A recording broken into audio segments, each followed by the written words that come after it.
নমস্কার, আমি অপর্ণা। তোমরা দেখছো ব্লগার অপর্ণা এই চ্যানেল। এই চ্যানেলের পক্ষ থেকে তোমাদের জানাই অনেক অনেক অভিনন্দন আর আন্তরিকতা। তোমরা কেমন আছো? আশা করি তোমরা ভালোই আছো, আর আমিও বেশ আছি। আর আশা রাখছি ব্লগটি ভালো লাগবে। তো সকালবেলায় কিচেনে চলে এসেছি একদম রান্না বান্না করতে। তো কালকে না যে লুচি ভেজেছিলাম তারই তেল ছিল দেখো কতটা।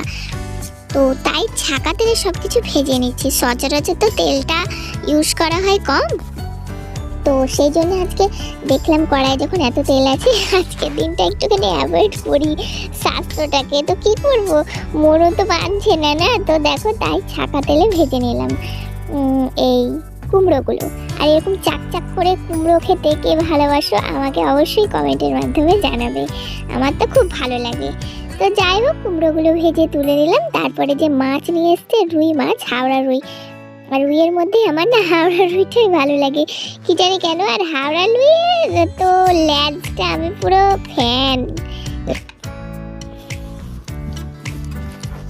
তো যাই হোক, হাওড়া রুই মাছটা ওদিকে ভাজতে বসিয়ে দিলাম। আর এইখানে চলে এসেছি মাছের জন্য আলু কেটে নিতে। ওইদিকে তো শাক, কুমড়ো, মাছ ধোয়া এগুলো তো পুরো কমপ্লিট করে তোমাদের সঙ্গে সকালবেলায় শেয়ার করেছিলাম, কিন্তু মাছের আর আলুটা কাটা হয়নি। তাই এখন এসেছি আলুটা কেটে নিতে। তো আলুটা পাতলা পাতলা করবো না, অন্যদিন পাতলা পাতলা করি, আজকে বেশ মোটা মোটা করেই করবো। কেন বলো তো, কারণ ছাকা তেলে যে ভাজবো, তো সেই জন্যে। তো দেখো অনেকটা তেল ছিল, সেই তেলে কুমড়ো ভাজলাম, প্লাস এই যে মাছ ভাজছি।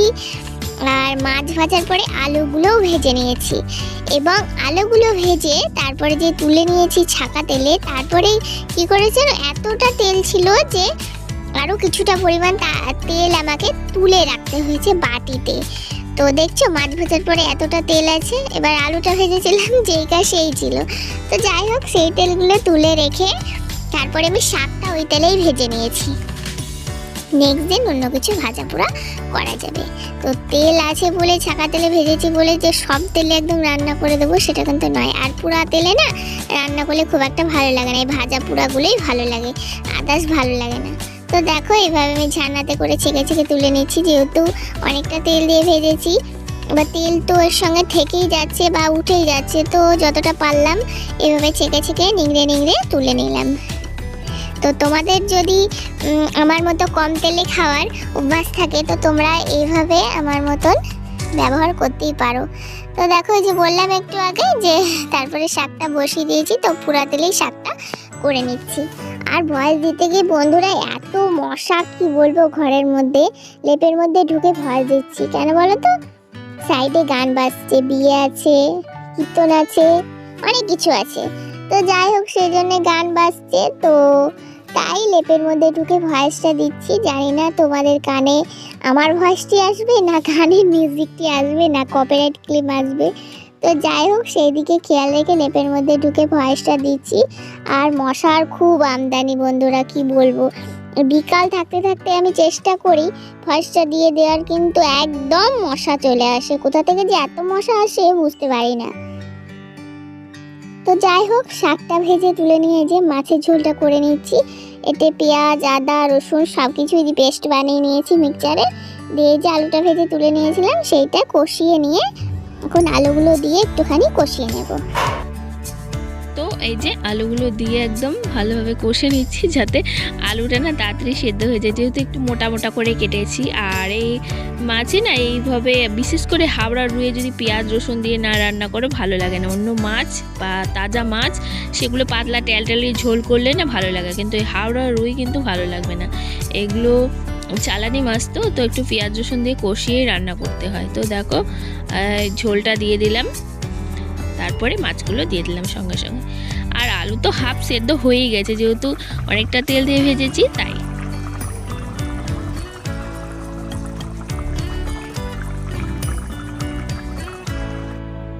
আর বন্ধুরা, আমার মাছের ঝোল দেখে কার কার খেতে লোভ লাগছে অবশ্যই কমেন্টে জানাবে। তো দেখো এই মাছের ঝোলটা নামিয়ে নিলাম। আর যেমন কালার এসেছিল না দারুণ, তেমন খেতেও দারুণ হয়েছিল। তারপরে যে ভাত বেড়ে নিচ্ছি, অ্যাকচুয়ালি আমার ভাইয়ের জন্য, এটা আমার জন্যও না, আমার হাজব্যান্ডের জন্যই না। তো দেখে নাও এই যে মেনুগুলো এখানেই, আমি তো আর এক্সট্রা আলাদাভাবে দেখাই না।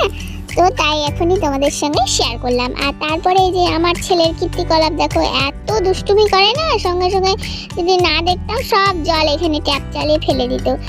বকা দেওয়াতেই একটা বোতল ভরে তারপরে বন্ধ দিয়ে দিয়েছিল।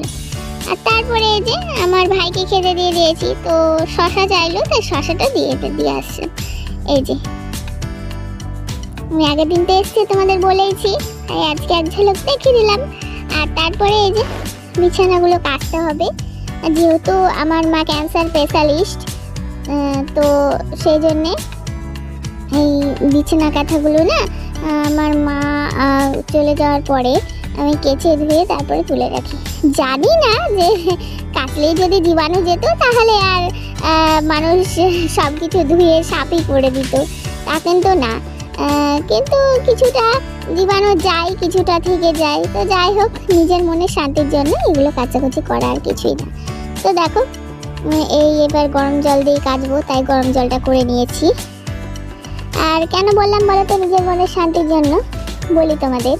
এই যে করোনার টাইমে হাত পরিষ্কার করো, ইয়ে করো, তা করো, কিন্তু করোনা কি গিয়েছে? যায়নি, ওটা একটা মহামারী। তবে ওগুলো করি আমাদের সেফটির জন্যে।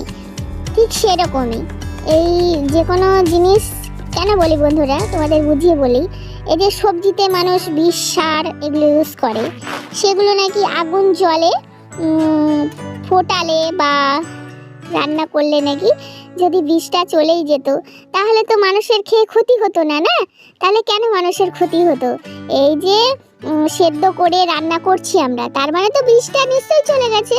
যেহেতু আগুন জ্বলে, তাহলে কেন সে বিষটা যায় না? কেন সে বিষটা মানুষের শরীরের মধ্যে থেকেই যায়? এই যে পোলট্রি মুরগিকে মানুষ ইনজেকশন করে তৈরি করে, তাই তো? সেটা তো আগুনে সেদ্ধ করে রান্না করা হয়, তবুও সেই জিনিসটা খেয়ে কেন মানুষের ক্ষতি হচ্ছে? কেন মানুষ পোলট্রি মুরগির মতো ঝিমাচ্ছে? তোমরা বলতে পারবে? ঠিক সেরকমই নিজের মনের শান্তির জন্য তাই বললাম যে এগুলো কাছাকাছি করা। আর নোংরা হয়েছে পরিষ্কার করতে হবে, এই আর কি। আর একজনের জিনিস অপরজনের ইউজ না করাই ভালো। তো যাই হোক, সব দিকের খেয়াল রেখে আমি ভাবলাম পরিষ্কারটা করেই নিই, আবার আসবে আবার এগুলো পেতে দেবো, এই আর কি। তো দেখো এখন চলে এসেছি ঘরটা ক্লিন করতে। আর আজকে মপ আর আনিনি, এতটা তাড়াহুড়োর মধ্যে আমি মুছেছি। আর এইভাবে মুছলে না তাড়াতাড়ি হয়ে যায়, মপ দিয়ে মুছলে অনেকটা টাইম লাগে। আর আমি যখন যেভাবে পেরেছি সেভাবে শ্যুট করেছি, তো আজকে তো মপ দিয়ে মুছিনি, তো তোমরা এভাবেই দেখে অ্যাডজাস্টমেন্ট করে নিও। আর ঘর দুয়ার মোছার পরে তারপরে এই যে এখন বিকালবেলা দেখো ঘরের মধ্যে আসছি মনের আনন্দে ডান্স করতে করতে। কি আর বলবো, সময় সময় আমি এমন ছেলে মানুষই হয়ে যাই না, নিজেই বুঝতে পারি না নিজের কীর্তিকলাপ দেখে। তো যাই হোক, দেখো এখন চলে এসেছি বিছানাটা পেতে নিতে। বেঁচে দিয়ে পরিষ্কার করে নিয়েছি, এক রোদে শুকিয়ে গেছে, তো এই চাদরটাই বেঁধে দিলাম। আর আমি এক্সট্রা চাদর বেয়ার করলাম না, আর ইচ্ছাও করছে না। তো যাই হোক, এবার সন্ধ্যা লেগে গেছে, তো জানালা বন্ধ করে পর্দা দিতেই হবে। ওই দিকের কাজটা ভাঙা, এটা তো আমার কাছেই ভেঙেছে। তা আমি যেহেতু হুটোপাটা করে ভেঙেছি, সেই জন্যে আমার হাজব্যান্ড আর কাজটা কিনে দেবে না। যদি সম্ভব হয় আমাকেই টাকা খরচ করে কিনতে হবে। আর আমি তো কোনো ইনকাম করি না, ওই সরকার দেয় যে লক্ষ্মীর ভাণ্ডার, সেটাই ধরে নাও আমার হাত খরচ। তো সেখান থেকেই দিয়ে এখন করতে হবে, আর কিছু করার নেই। যাই হোক, এই যে বালিশের ওয়ারগুলো এখন ভরে নিলাম, মানে অনেক কিছু কাজ করেছি। তো বালিশের ওয়ারগুলো এখন ভরে নিয়েছি, সব কটাই বলতে এই দুটোই কাছে ধুয়ে দিয়েছিলাম। আর এই যে সব ওয়ার মশারি এগুলো কাঁচা ধোয়া করে নিয়েছিলাম, এগুলো এখন এই যে এখানটায় ভরে রেখে দিচ্ছি। শুকিয়ে গেছে, বেশ ভালো হয়েছে। আর জানো তো আজকে বেশ মেঘ করছে, ভাগ্যিস আমার জামা কাপড়গুলো শুকোচ্ছে, না হলে আমাকে দৌড়ে নিয়ে বেড়াতে হতো। সব কিছু তো বড় বড় জিনিস, আর সব কিছু তো বাড়িতে শুকায়নি, কিছুটা ছোটোখাটোগুলো বাড়িতে দিয়েছি, বাকি তো লোকের বাড়িতে গিয়ে আমাকে মেলতে হয়েছে। তো কি করব, আমার তো ছাদ নেই, তো ওইভাবেই আমাকে শুকোতে হয়। তো এইভাবে বড় বড় জিনিসগুলো শুকিয়ে নিয়েছি, আর বেশ ভালো হয়েছে, শুকিয়ে গেছে। আর বৃষ্টি যদি এখন আসে অসুবিধা নেই, শুকোনোর ভয়টা তো থাকছে না। তো এই আর কি। আর এই যে আমার ঘরের ফাইনাল লুকটা এখন একটুখানি শেয়ার করলাম। তারপরে দেখো আমার হাজব্যান্ড বাজার গেছিলো, তাই ওকে বলেছিলাম একটু ডাল বড়া আনতে, অনেকদিন খাইনি, তাই নিয়ে এসছে শসা, কলা আর ডাল বড়া। আর এখানে দেখো আমার ছেলে কীভাবে খাচ্ছে, একদম তাই তোমাদের সঙ্গে শেয়ার করলাম। আমার ছেলে মেয়ে, আর এই চৌকিটাতে জানো তো চাদর টাদর পাতি না, কেন পাতি না, আমার ছেলে মেয়ে খায়। এবার ধরো নোংরা পড়ে, চাদরটা প্রতিদিন তো আর কাচা সম্ভব না, তো যাই হোক, সেই জন্যে চকিটার কিছু পাতি না, এই মুছে নিই ব্যাস, এতটাই। আর তারপরে এই যে রাত্রে সবজি রান্না করছি, পেঁয়াজ কলি, আলু, বেগুন এগুলো দিয়ে একটা তরকারি করব আর রুটি। তো এই ছিল রাত্রের মেনু। আর রাত্রের মেনু করার পরে খাওয়া দাওয়া করে নিয়েছিলাম, তারপরে আর কিছু শ্যুট করিনি।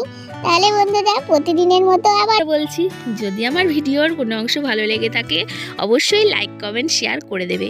আর হ্যাঁ, পাশে রাখা বেল আইকনটি প্রেস করতে ভুলবে না। ওইটা যদি প্রেস করে দাও তাহলে সবার আগে পৌঁছে যাবে আমার ভিডিওর নোটিফিকেশন তোমাদের মোবাইলে। তাহলে আজকের মতো এইটুকুই, দেখা হচ্ছে আগামীকাল। ততক্ষণ তোমরা সকলে ভালো থাকবে, সুস্থ থাকবে। আর হ্যাঁ, আমার কথা একটু ভাববে, দেখতে কিন্তু ভুলবে না ব্লগার হব না চ্যানেল। নমস্কার।